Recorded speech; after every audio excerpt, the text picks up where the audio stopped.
Las momias más antiguas del mundo. Las momias más antiguas del mundo se encuentran en los confines de la Tierra, en un lugar que pocos verán en su vida. Son más de 2000 años más antiguas que las momias egipcias. Cuando digo el fin del mundo me refiero a la región chilena de Arica y Parinacota, donde la Tierra da paso al océano infinito. Aquí se encuentran las momias de Chinchorro, dejadas atrás por una civilización que vivió en este vasto paisaje hace 9000 años. Eso es mucho tiempo. Si la civilización egipcia comenzó hace aproximadamente 5000 años, eso significa que los Chinchorro ya estaban establecidos 4000 años antes. En la gran escala temporal de la humanidad, eso es una locura. Esta cultura era prehistórica, pero sus técnicas de momificación eran incomparables. Eran maestros momificadores. Como puedes imaginar, no hay mucho que los científicos sepan sobre esta gente. Casi todo lo relacionado con ellos ha desaparecido, incluidas sus ciudades, desgastadas por las arenas del tiempo. Solo sus momias han sobrevivido milagrosamente. Las momias Chinchorro tienen unos 7000 años. Las momias Chinchorro fueron descubiertas por primera vez en 1917 por un arqueólogo alemán llamado Max Uhle. Max se encontró con ellas en una playa. Eran los buenos tiempos de la arqueología, cuando ni siquiera era necesario excavar para encontrar momias. Si bien, como era 1917, no había tecnología disponible para determinar la edad de las momias. La datación por radiocarbono tardaría décadas en demostrar que eran más antiguas que las momias más antiguas de Egipto. Y ahora, después de años y años de estudio, los científicos han descubierto cómo lo consiguieron los Chinchorro. Voy a explicarles su proceso de momificación, así que si están comiendo les recomiendo que hagan una pausa rápida. Según el antropólogo Bernardo Arriaza, los Chinchorro practicaban la momificación intencional. Este es un punto importante porque significa que momificaban a sus muertos a propósito, a diferencia de otras culturas que momificaban accidentalmente los cadáveres dejándolos en desiertos secos o en lo alto de las montañas.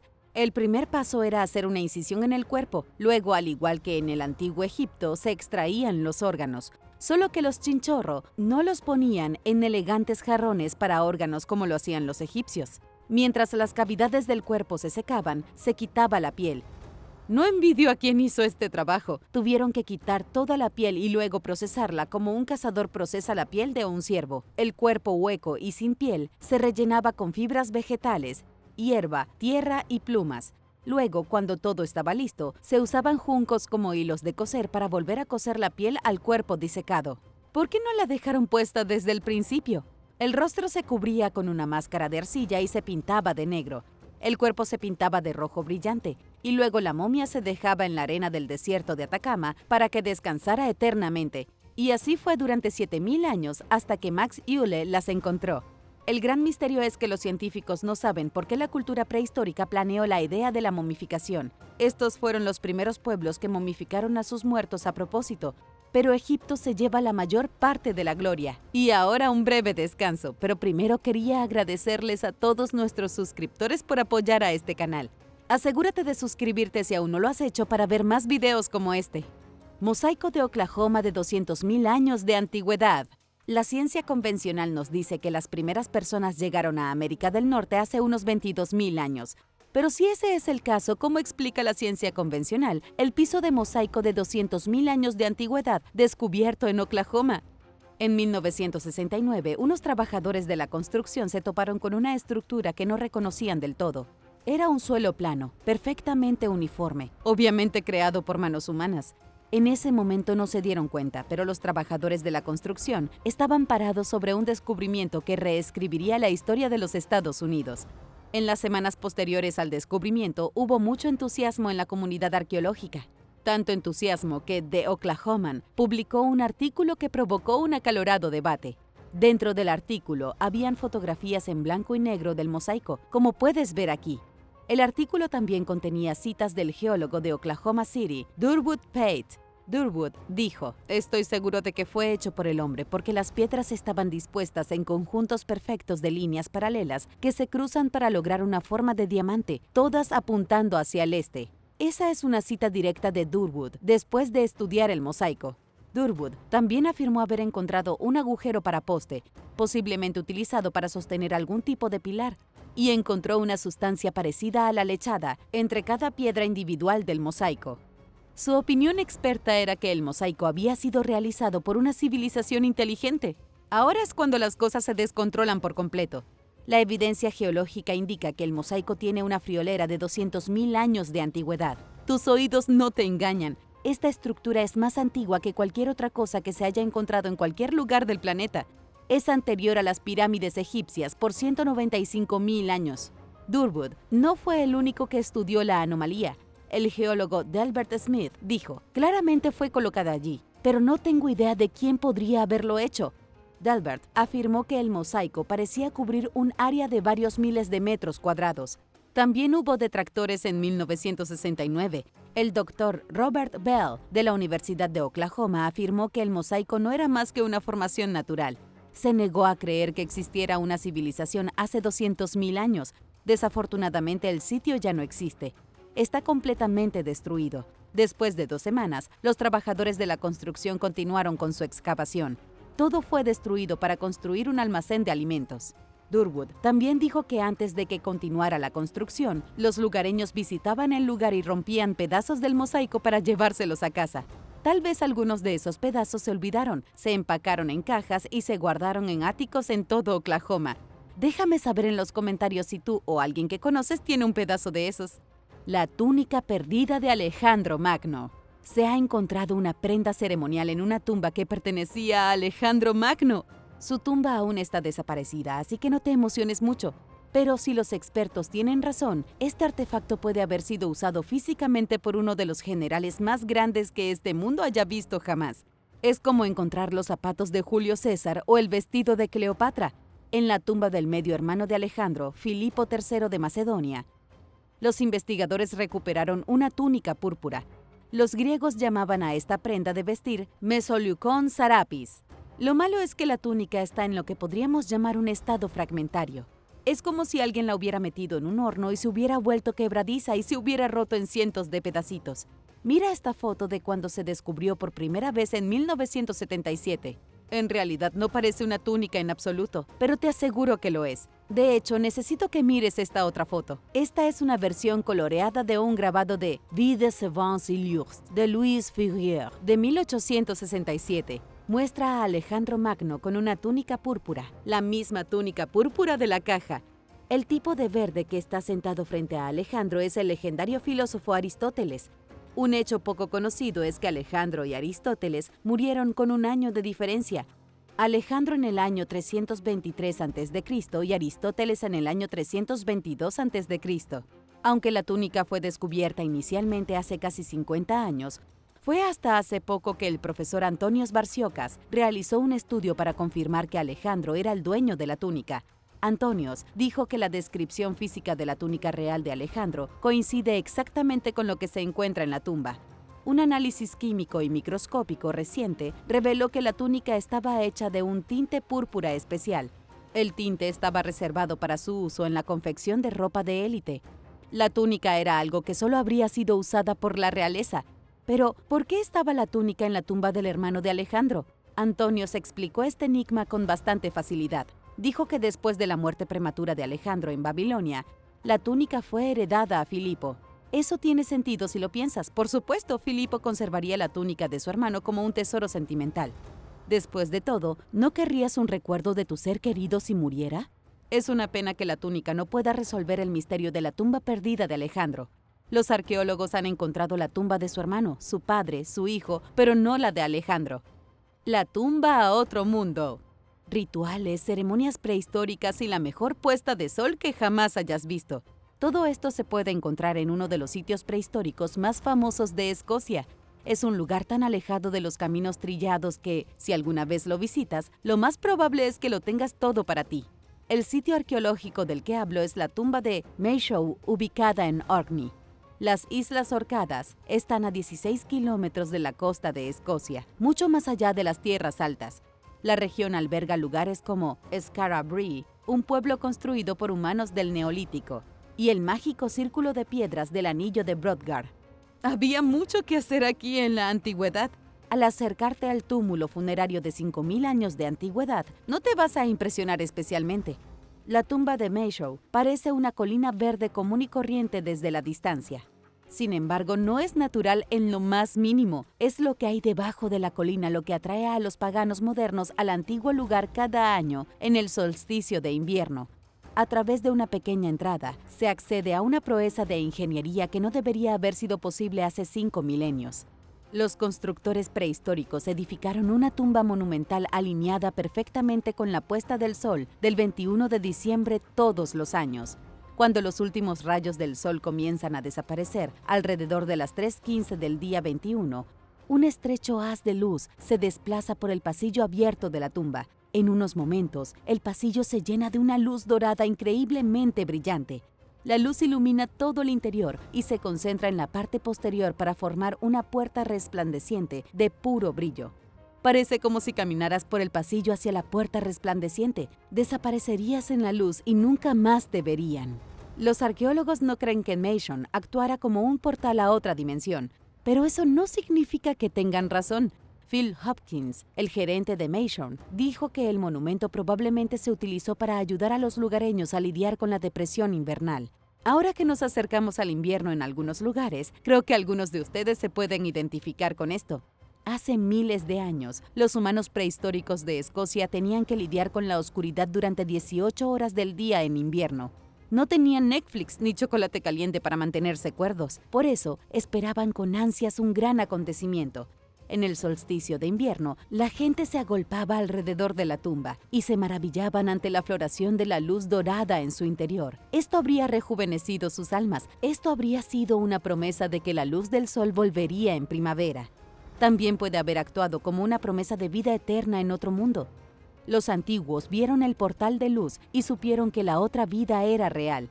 Hay muchos otros misterios en torno a este antiguo montículo. Por ejemplo, los arqueólogos no están seguros de quién lo construyó o incluso quién fue enterrado en él.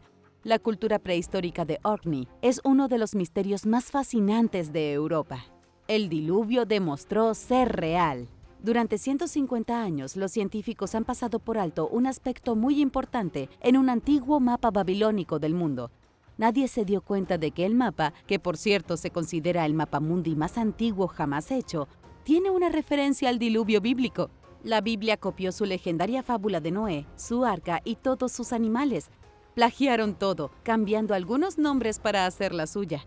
Pero es posible que los autores de la Biblia no hayan copiado la historia maliciosamente. Podría ser que simplemente estuvieran repitiendo los detalles de un evento real que sacudió la tierra. En 1882, los arqueólogos en la antigua ciudad babilónica de Sippar desenterraron una tablilla de arcilla. Fue uno de los mayores descubrimientos que se hayan hecho jamás, aunque nunca ha tenido mucha publicidad. La tablilla no era muy grande y durante mucho tiempo nadie supo siquiera qué era. La arcilla estaba grabada en escritura cuneiforme, que no es la más fácil de traducir. El doctor Irving Finkel, conservador del Museo Británico, ha estado trabajando arduamente para descifrar el texto de la tablilla. Cree que es el mapa del mundo más antiguo que se conserva.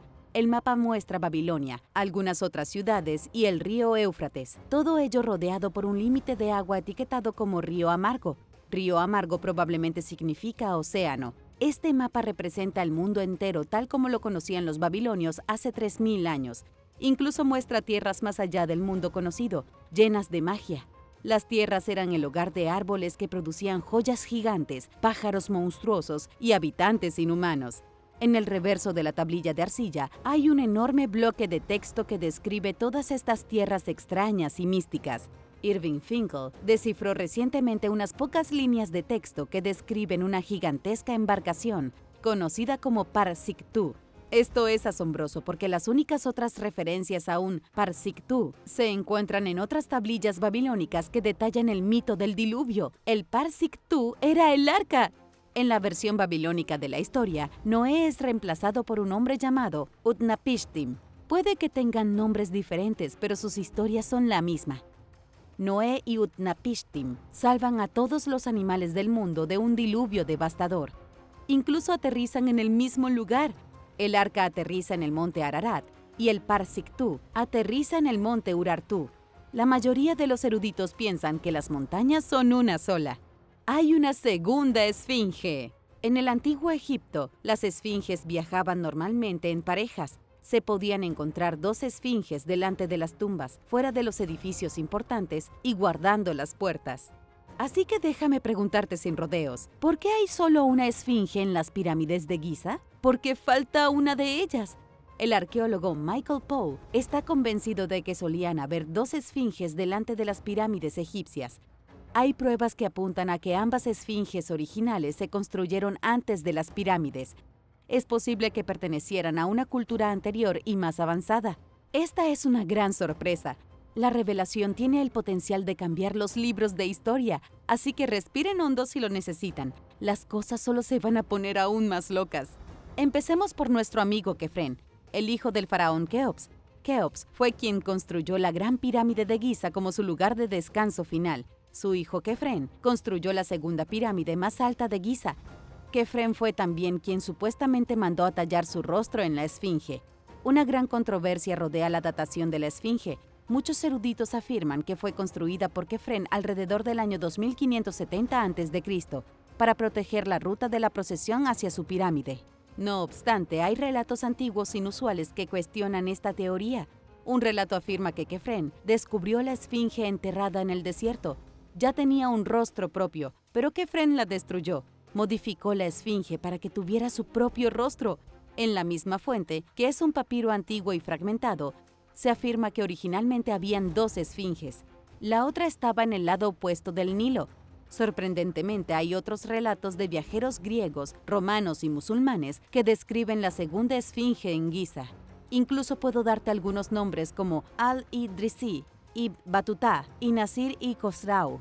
Todos ellos mencionan una esfinge secundaria en sus escritos, que supuestamente fue destruida alrededor del año 1000. Pero, ¿quién construyó la otra esfinge? ¿Y por qué no hablamos más de esto? Son preguntas que no puedo responderte. Lamentablemente, el lado opuesto del Nilo frente a las pirámides es una densa jungla urbana, por lo que hay pocas posibilidades de que se encuentre la otra esfinge. Ahora está enterrada bajo imponentes rascacielos de hormigón. El Ragnarok fue el verdadero apocalipsis. ¿Y si el apocalipsis ya hubiera ocurrido hace 1500 años?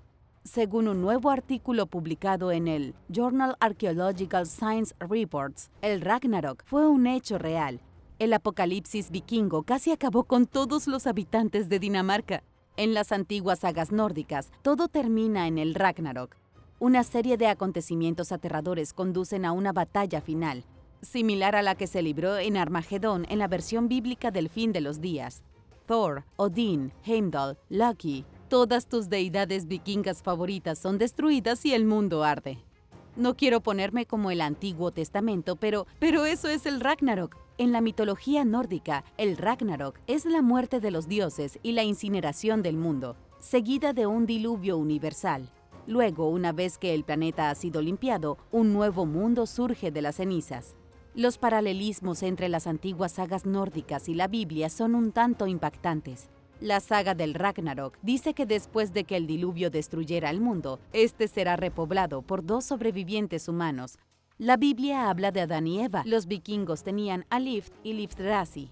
Los científicos han encontrado evidencia del verdadero Ragnarok, pero no se originó en Escandinavia con los nórdicos. Comenzó en América.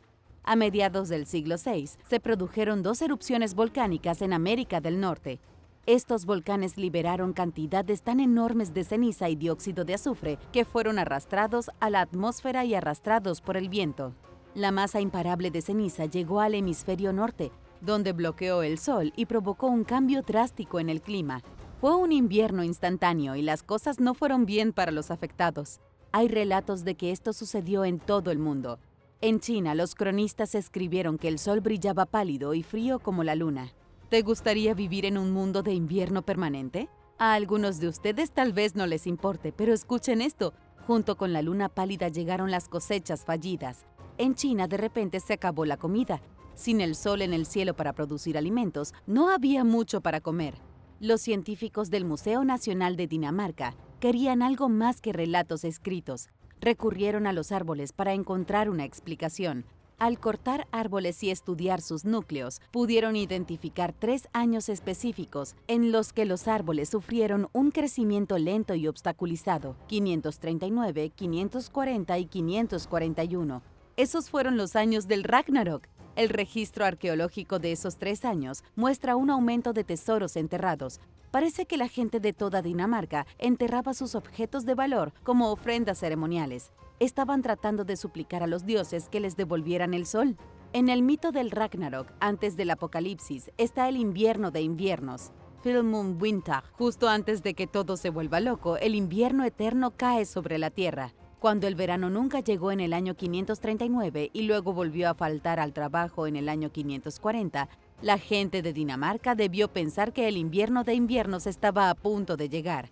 No está claro cuán extendida fue la devastación. Sin embargo, hay evidencia de una pronunciada disminución de la población en Dinamarca durante esos años. Incluso si el Ragnarok es solo una historia, el apocalipsis volcánico fue real y aterrador para quienes lo vivieron. ¿Quién construyó estos gigantes de piedra? Los megalitos del Valle de Vada son prueba de una cultura transcontinental. Estos gigantes de piedra supervivientes sugieren que una antigua civilización dominó el sudeste asiático. Su reino fue incluso más grande que el del Imperio Jemer. En lo que respecta a los imperios asiáticos, es difícil superar a los jemeres. Su antigua capital, Angkor, es uno de los sitios más visitados de toda Asia. Pero los jemeres estuvieron presentes en la Edad Media. La civilización que tú y yo estamos investigando hoy existió hace unos 5000 años. En 1908, los exploradores del Valle de Vada, en Indonesia, encontraron estatuas más grandes que la vida real. Ahora, casi 120 años después, los megalitos del valle aún no han sido catalogados formalmente. Hay al menos unos cientos de ellos, y probablemente unos cientos más enterrados bajo la jungla. Es increíble ver de primera mano los megalitos que aún están en pie. Se elevan sobre cualquiera que se pare frente a ellos, y nadie sabe quién los construyó. Los expertos ni siquiera saben qué se supone que representan los megalitos. Parecen algo casi como humanos, pero también un poco como extraterrestres. Digamos que representan formas de vida parecidas a las humanas. Si bien los megalitos no parecen tener ninguna utilidad, no se encontraron acompañadas de ciudades u otras ruinas. Al igual que en la isla de Pascua, hay cientos de megalitos del Valle de Vada construidos aparentemente solo porque sí. Menciono la isla de Pascua porque las estatuas del Valle de Vada se parecen muchísimo a las estatuas Moai de la isla de Pascua. Incluso las técnicas de construcción son similares. Sin embargo, la isla de Pascua está a miles de kilómetros al otro lado del océano abierto. Hay otras similitudes en el mundo antiguo. Los arqueólogos han notado cómo los megalitos en Indonesia coinciden con los megalitos descubiertos en Laos, en Camboya. Y creo que también hay algunos otros en Chile. Déjame saber si se les ocurre alguno más en los comentarios. Cuando se intenta averiguar una fecha para los megalitos del Valle de Vada, es cuando las cosas se complican mucho. Algunos historiadores dicen que las estatuas gigantes tienen solo un par de siglos de antigüedad. Otros afirman que podrían tener más de 5000 años.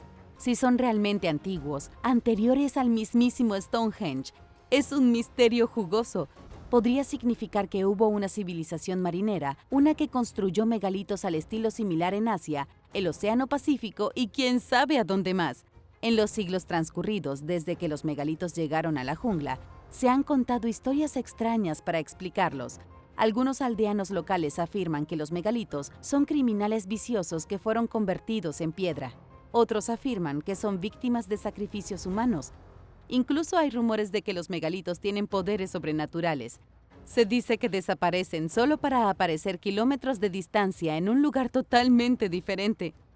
Secretos impactantes de Halloween. Sé que Halloween pasó, pero aún quiero hablar de algo espeluznante. Algo relacionado con magos, rituales desnudos, cultos espeluznantes y hechizos de muerte. Cada año, el 31 de octubre, la ciudad de Budapest celebra el Halloween original, casi de la misma manera que lo celebraban los celtas hace 2000 años. Un momento, ¿los celtas están en Budapest? ¿No son los celtas de Irlanda? Es un concepto erróneo. Los celtas, aunque comúnmente se les asocia con Irlanda, se extendieron por toda Europa en la antigüedad. Más de 20 siglos antes de hoy, un grupo de celtas estableció el asentamiento Ac Ing, en el mismo centro de la ciudad que ahora llamamos Budapest. Pasó un tiempo hasta que se convirtió en Budapest. Ac Ing fue reemplazada por la ciudad romana de Aquincum, que estaba poblada de templos dedicados a Mitra. Los alrededores de Mitra eran famosos por realizar rituales de iniciación desnudos. ¡Qué club! No se permite la entrada hasta que todos te vean sin ropa. Antes y después de que los romanos tomaran el poder, el pueblo celta celebraba el Samhain cada año en Halloween. Lo practicaban en Hungría, al igual que en Irlanda. En el siglo XIX, los inmigrantes irlandeses trajeron el festival a los Estados Unidos de América, en donde se convirtió en la víspera de Todos los Santos, y ahora se le conoce informalmente como Halloween.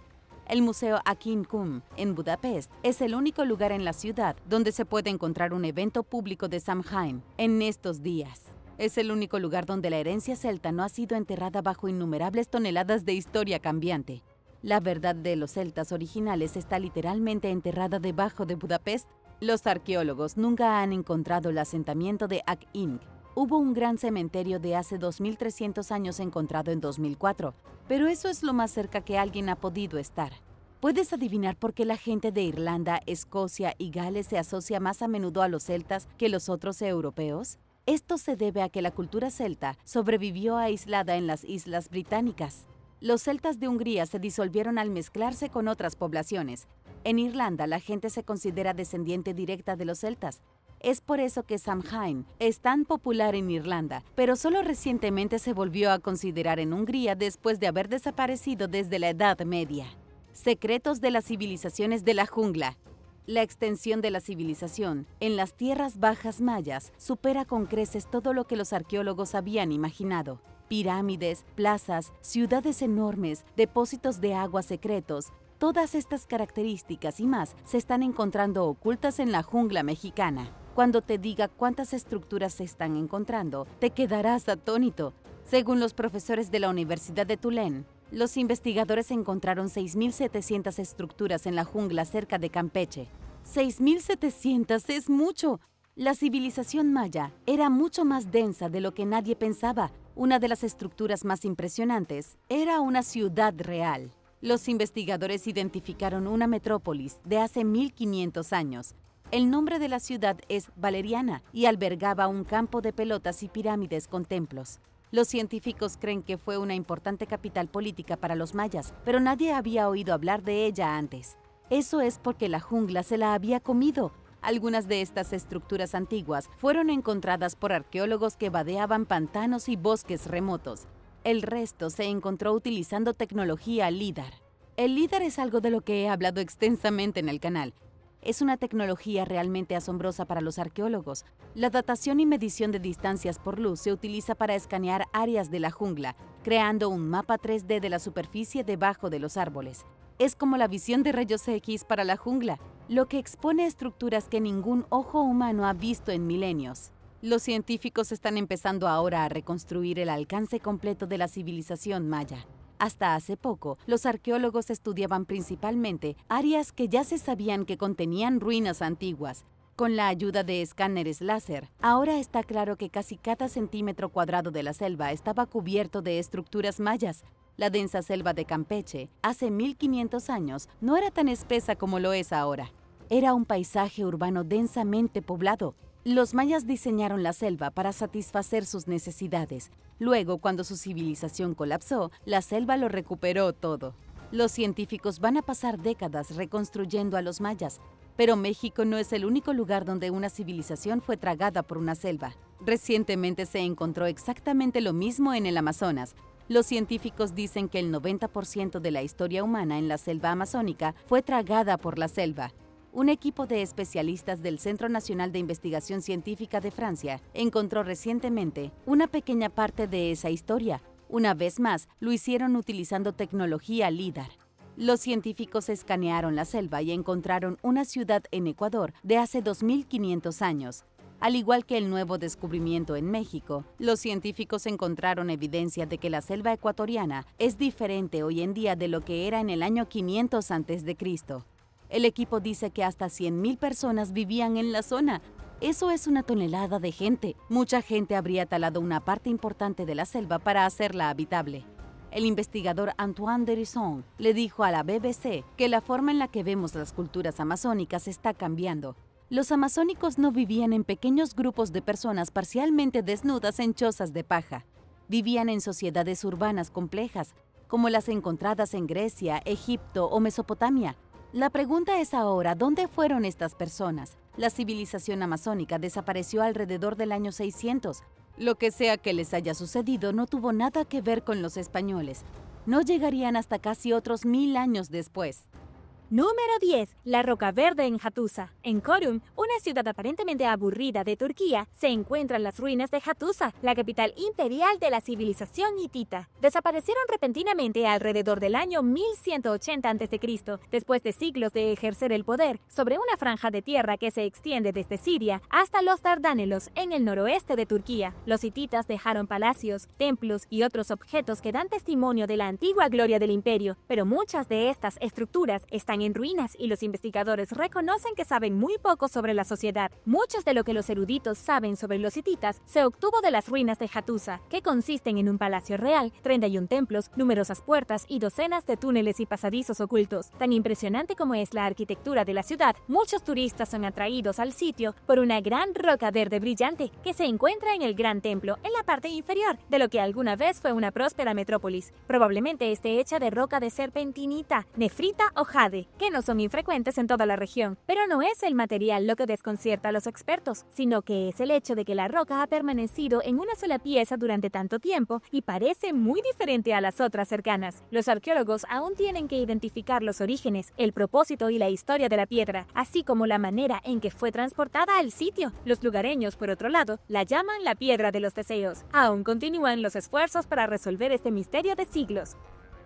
Número 9. Ofrenda de máscara de serpentina. A finales de 2011, arqueólogos del Instituto Nacional de Antropología e Historia de México descubrieron un tesoro de objetos en la base de la Pirámide del Sol en Teotihuacán, aproximadamente a 50 kilómetros al noreste de la Ciudad de México. Se cree que son ofrendas ceremoniales de un ritual de consagración realizado antes de que se comenzara la construcción de la pirámide hace 1900 años. La colección incluía piezas de obsidiana, cerámica y hueso, así como una máscara de serpentina verde hecha de piedra. Las ruinas de Teotihuacán, que cuentan con algunas de las pirámides precolombinas más grandes de América, se encuentran entre los sitios arqueológicos mesoamericanos más famosos, pero queda mucho por conocer sobre la misteriosa civilización no identificada que construyó la antigua ciudad que la sociedad abandonó siglos antes de que los aztecas la descubrieran alrededor del 1300. Los investigadores todavía están tratando de determinar definitivamente para qué se usó la pirámide del Sol, y algunos especulan que era una tumba real, mientras que otros creen que sirvió como portal al inframundo. El tesoro escondido donde estaba la máscara fue descubierto debajo de un montón de escombros en el centro de la pirámide. Debido a sus cualidades sorprendentemente realistas, los arqueólogos creen que la máscara puede ser un retrato. Los expertos esperan aprender más sobre la gente de Teotihuacán mientras exploran más sus pirámides. Número 8. Entierro submarino. A principios de 2011, los arqueólogos se llevaron una gran sorpresa cuando descubrieron los restos de numerosas personas del Mesolítico bajo el agua que datan de hace 8000 años. Un equipo de investigadores de la Universidad de Estocolmo y la Fundación del Patrimonio Cultural descubrió esta tumba submarina en lo que ahora es el sur de Suecia, cerca de un sitio arqueológico llamado Canaliorden. Habían estado buscando el sitio durante varios años, pero todo lo que habían encontrado eran huesos de animales. Sus hallazgos, que fueron publicados en 2018 en la revista Antiquity, explicaron que todos los restos eran cráneos, menos los de un bebé. Al menos 2 cráneos mostraban evidencia de una estaca o palo que los había atravesado en la base del mismo, y a todos los cráneos adultos les faltaba la mandíbula. Aún más extraño, los 11 cráneos de adultos contenían signos de trauma, en particular de haber sido golpeados en la cabeza varias veces. Los hombres fueron golpeados en la parte superior o frontal de la cabeza, y las mujeres con lesiones por detrás. Con solo cráneos con los que trabajar,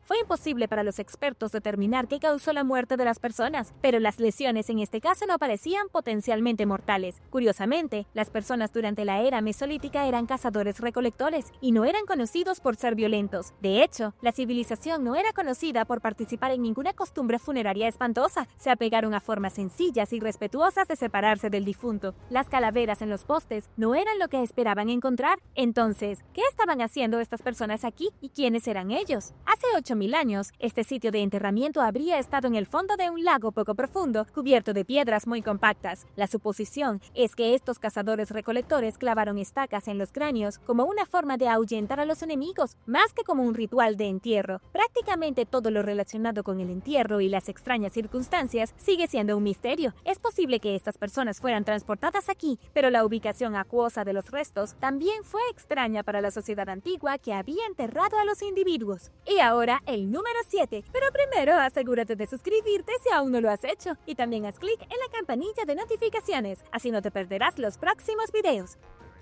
Número 7. Tribu africana fantasma. De la edad de piedra hasta la edad de los metales, 4 niños fueron enterrados en épocas diferentes. Sin embargo, estos niños han revelado muchos secretos sobre las personas que vivieron en Camerún, África, hace miles de años. En un estudio publicado en enero en la revista en línea Nature, los investigadores describen el hallazgo de 18 entierros humanos e innumerables objetos en el refugio de rocas Shumlaka, en las praderas de Camerún actual, que se remonta al menos de 30.000 años. Shumlaka es uno de los primeros asentamientos conocidos en lo que se cree que es la tierra natal de las tribus de habla bantú en la actualidad. Sin embargo, un análisis de ADN de los restos de 4 niños encontrados en el sitio mostró que sus primeros habitantes no están relacionados con las culturas modernas de habla bantú. Los niños que vivieron durante la Edad de Piedra eran un niño de 4 años y uno de 15, que murieron hace unos 8.000 años. Otros 2 niños, una niña de 4 años y uno de 8, fueron enterrados hace unos 3.000 años y corresponden a la Edad del Metal. Los 4 niños eran primos lejanos, a pesar de que cada grupo de niños vivió miles de años separados el uno del otro. Un tercio de su ADN está más estrechamente relacionado con los antepasados de las tribus de cazadores-recolectores que vivían en las selvas tropicales del oeste de África Central, a más de 500 kilómetros de distancia. Como sus predecesores, estas tribus llamadas pigmeas, como los Baka y Aka, no están estrechamente relacionados con los pueblos de habla bantú que actualmente viven cerca de Shumlaka. Los otros 2 tercios del ADN de los niños los vincula con una tribu fantasma de África, o en palabras del genetista de poblaciones e investigador principal del estudio, David Rick, una población fantasma de humanos modernos perdida hace mucho tiempo que no conocíamos antes. Estos hallazgos desafían la idea previamente sostenida de que las tribus de habla bantú se originaron en Shulaka y en sus alrededores. Si bien es posible que varios grupos hayan utilizado el sitio, incluidos probablemente algunos antepasados bantúes, el material genético de los niños muestra que los investigadores tienen un largo camino que recorrer cuando se trata de desenterrar la red de nuestros antiguos linajes.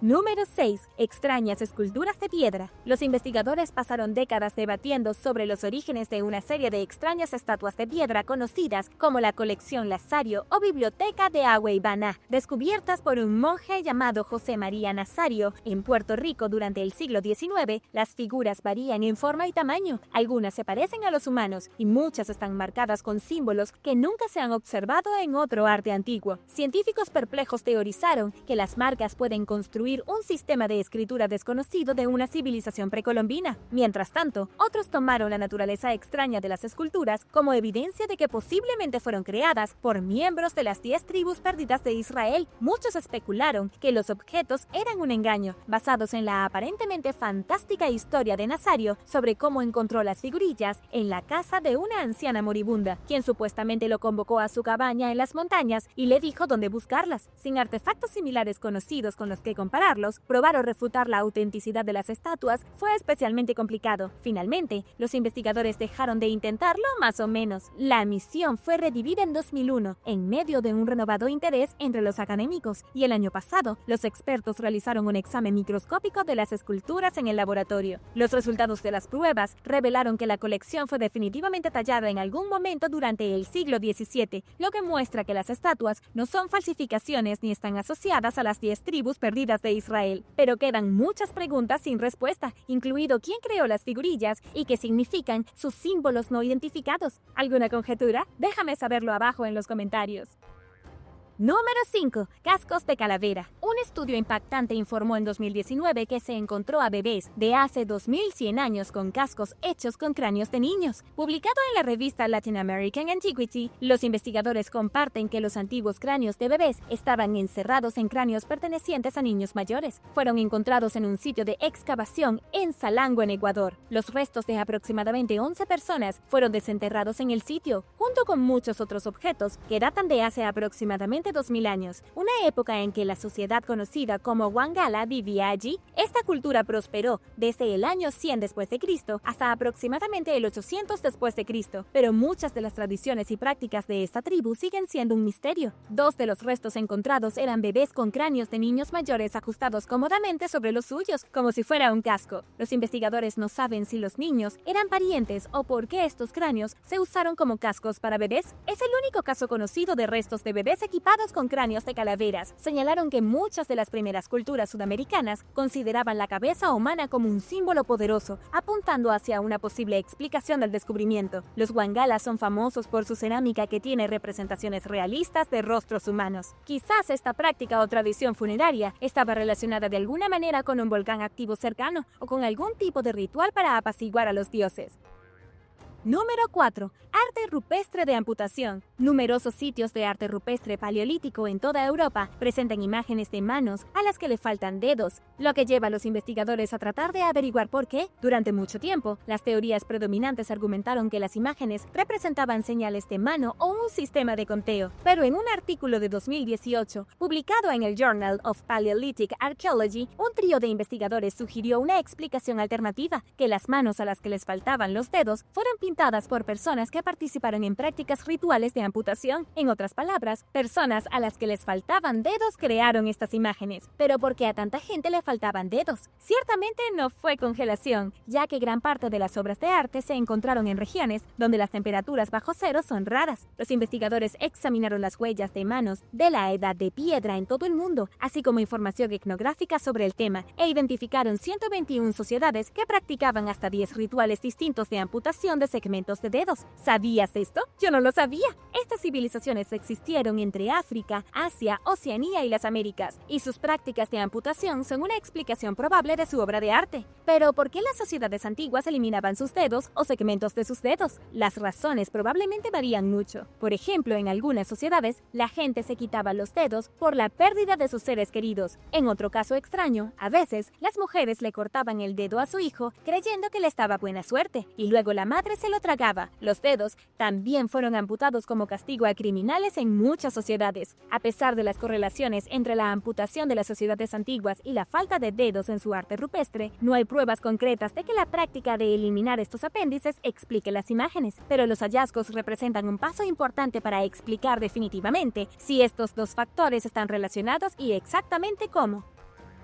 Número 3. Alfombra Pacific. Esta alfombra fue descubierta en la tumba de un príncipe hitita situada en el valle de Pacific en Siberia, en un notable estado de conservación. La alfombra Pacific es la alfombra de pelo más antigua del mundo. Es importante saber que el intrincado diseño, que consta de 4 capullos de loto, 24 figuras en forma de cruz y representaciones de hombres a caballo, se remonta al siglo V a.C. Los colores descoloridos de la alfombra alguna vez fueron tonos vibrantes de amarillo, azul y rojo. Los investigadores tuvieron la suerte de encontrarse con este fascinante objeto, ya que la tumba había sido allanada en el pasado, pero los ladrones de tumbas dejaron algo de poco valor percibido, incluida la alfombra. Sorprendentemente, los expertos tienen que agradecer a los ladrones por su conservación casi perfecta. Como resultado del saqueo, el agua se filtró en el túmulo funerario, cubriendo la alfombra. El agua se congeló y el hielo formó una capa protectora sobre el objeto, lo que le permitió mantener su estado pristino. A pesar de haber sido descubierta en túmulos funerarios escitas, los expertos no están seguros del origen de la alfombra. Puede haber venido de Persia o de Asia Central, o puede haber sido creada por los escitas nómadas que ocuparon el sitio de Pacific y que pueden haber copiado el diseño de una auténtica alfombra persa. Número 2. Complejo de piedras de origen desconocido. En un estudio publicado a finales de 2016, los arqueólogos informaron sobre el descubrimiento de un enorme complejo de piedra de 1500 años de antigüedad de origen desconocido a lo largo de la costa oriental del Mar Caspio, en lo que hoy es Kazajistán. Ocupando una vasta área que totaliza alrededor de 300 acres, las estructuras de piedra varían en tamaño, con la más pequeña que mide 4 por 4 metros y la más grande mide 34 por 34 metros. Algunas de ellas se parecen vagamente a las rocas del Stonehenge. En palabras de los arqueólogos, las estructuras están hechas de losas de piedra insertadas verticalmente en el suelo. Hay tallas de armas y criaturas en algunas de las piedras. Entre las ruinas se encontraron los restos de una antigua silla de montar parcialmente hecha de plata, con imágenes de ciervos, jabalíes y otros animales. Debido a la economía en apuros de la región, las excavaciones y la investigación han sido lentas, y los arqueólogos solo pueden teorizar sobre quién construyó el complejo y los objetos dentro de él. Los diseños de la silla de montar sugieren que se hicieron durante el colapso del Imperio Romano, también en una época en la que un grupo llamado hunos estaba emigrando por Europa y Asia. Y aunque todas las señales apuntan a que los hunos posiblemente hayan construido el sitio, se requiere una mayor exploración. Número 1. Arte rupestre más antiguo de América del Norte. Un estudio de 2013 que analiza una serie de petroglifos en el lago Winnemucca, ahora seco en Nevada, aproximadamente a 56 kilómetros al noreste de Reno, determinó que constituyen el arte rupestre más antiguo conocido en América del Norte. Publicado en el Journal of Archaeological Science, el informe describe las formas de las tallas de piedra caliza como líneas, hoyos, remolinos, diamantes, árboles, flores y más, y cada uno mide entre 20 centímetros y 1 metro de ancho. El equipo de investigación, dirigido por el geoquímico Larry Benson, determinó que la obra de arte tiene entre 10.500 y 14.800 años de antigüedad, lo que la convierte en el arte rupestre conocido más antiguo de América del Norte. Lo que los expertos no pudieron determinar fue si los petroglifos se crearon en un periodo corto de tiempo o durante varios cientos de años, y cómo se hicieron. Su simbolismo y significado también se desconocen, y sus creadores también son un misterio, pero se cree que pueden haber sido las primeras personas en ingresar al Nuevo Mundo. Número 10. Juicio y el inframundo. Si alguna vez te has preguntado por qué los antiguos egipcios pasaban por tantos problemas con sus seres queridos muertos, convirtiéndolos meticulosamente en momias y luego enterrándolos en lo profundo de las cámaras funerarias, es porque la muerte era solo una interrupción temporal. La vida continuaría en el más allá, así que era importante tener todo lo que amabas y necesitabas contigo. Los antiguos egipcios creían que cuando una persona moría, su espíritu viajaba por el inframundo para encontrarse con el dios Osiris en el salón del juicio final. Era aquí donde defenderían su caso de por qué merecían que se les permitiera entrar en la otra vida. Osiris era el rey del inframundo y estaba a cargo de juzgar las almas. También se creía que era un dios benévolo e introdujo a los humanos en la agricultura y el vino. Estaba asociado tanto con la muerte como con la fertilidad. Los egipcios incluso creían que una vez fue un rey viviente que había resucitado milagrosamente después de que su hermano lo asesinara. Anubis también se puede encontrar en el inframundo, ya que era el dios de la momificación y ayudó a proteger a los muertos mientras se dirigían a la otra vida. Una vez en el inframundo y cara a cara con Osiris, una persona muerta se encontraría con 42 jueces divinos. Era frente a todas estas entidades que el difunto tenía que defender su caso. Pero no importa cuán ferozmente defendieran su caso, todo se reducía a pesar el corazón. Esta fue una ceremonia en la que los antiguos egipcios creían que su corazón sería pesado contra una pluma tomada de la diosa Maat. Si la persona muerta hubiera sido virtuosa en la vida, el corazón tendría el mismo peso que la pluma. Si se descubriese que eran malvados, el corazón pesaría más que la pluma. Si era malvado, su corazón sería devorado por Amit, el devorador, y su alma sería arrojada a las tinieblas para siempre.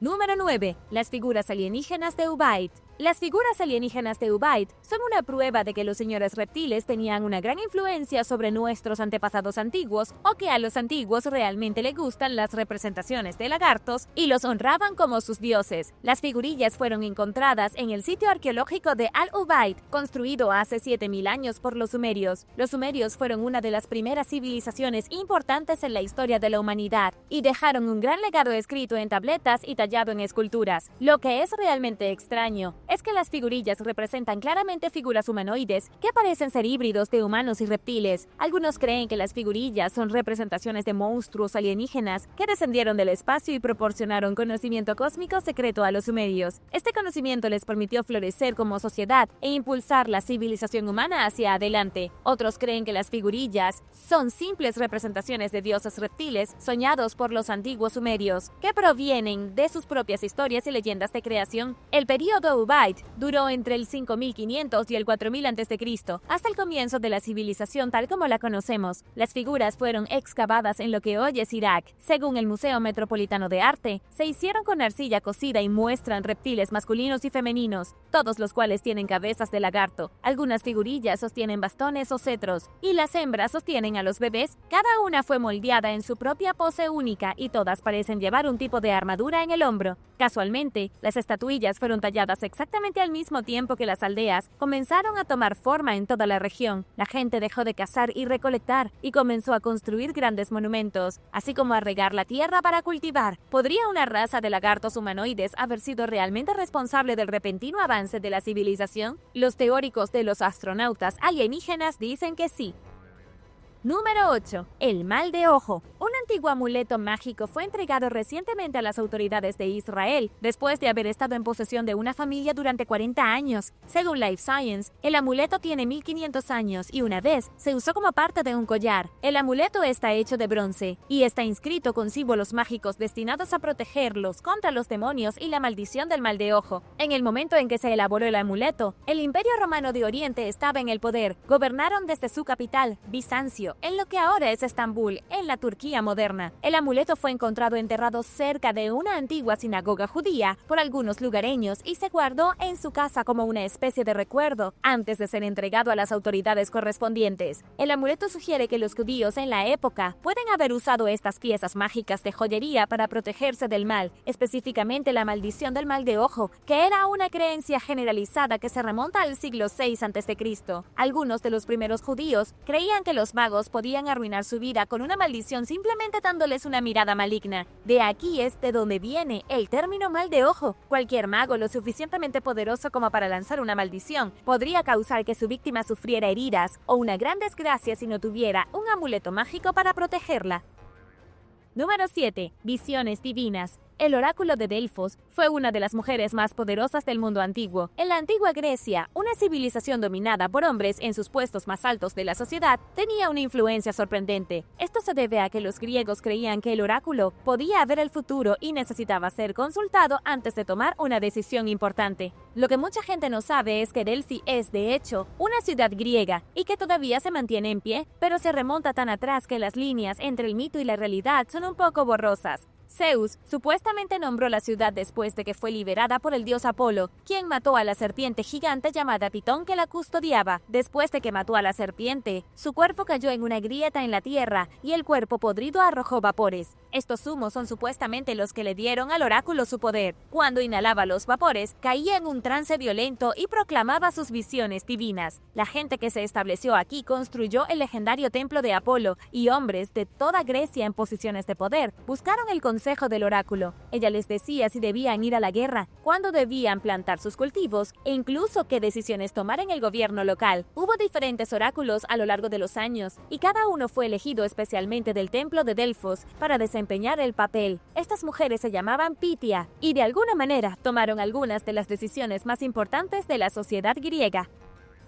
Número 6. Dibujos de llamas. Las pinturas rupestres del desierto de Atacama de Chile han revelado algunos secretos de una cultura desértica muy antigua. Estas pinturas están ubicadas en el Valle de Taira, que según el arqueólogo José Berenguer, es uno de los lugares antiguos más importantes de América del Sur. Alguna vez tuvo una gran importancia astronómica para los lugareños y fue un lugar de culto para los pastores de llamas. De hecho, los pastores locales fueron los responsables de las pinturas rupestres. Dibujaron un montón de imágenes de llamas en la roca hace unos 2800 años. Luego, el pastor visitaba los dibujos de llamas como parte de un ritual para pedir a las deidades que gobernaban los cielos y la tierra que por favor aumentaran sus rebaños de llamas. Este curioso ritual demuestra lo importante que era la llama para los pueblos antiguos que vivían en el desierto. Las pinturas pueden encontrarse a más de 300 metros sobre el nivel del mar, por lo que fue una gran peregrinación para los pastores llegar a este lugar. Pero debido a que estaba tan cerca del cielo, creían que habían más posibilidades de que los dioses los escucharan. Y ahora algunos reyes serpientes mayas. Pero primero quería dar un gran saludo a todos por apoyar el canal. Y si quieres ver más videos como estos, asegúrate de suscribirte y hacer clic en la campanilla de notificaciones, así no te perderás los próximos videos.